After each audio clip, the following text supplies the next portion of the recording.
בוקר טוב לכולם, אנחנו נמצאים לקראת ערב חג הסוכות. צריך לדעת שיש לנו בעצם מצווה מדאורייתא לאכול בסוכה. המצווה הזאת היא דווקא בליל החג, ליל סוכות, שהאדם בעצם יושב ואוכל, ישתדל לאכול כביצה, פת, וכוון לקיים מצווה מדאורייתא של האכילה בסוכה. זה הזמן היחיד שבו יש לו ממש מצווה לשבת בסוכה ולאכול.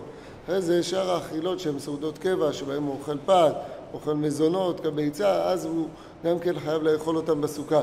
אבל את האכילה, שאר האכילות שהן לא קביעות סעודה, הן ארעיות, הוא לא חייב לאכול אותם בסוכה בשאר ימי החג, ובעצם אם הוא לא קובע סעודה, אוכל פירות, שותה מים, מותר לו לאכול מחוץ לסוכה, אבל המחמיר, ומי שרוצה לנהוג בדרך של חסידות, אפילו את המים ואפילו את הפירות יאכל בתוך הסוכה ותבוא עליו ברכה. יום טוב לכולם.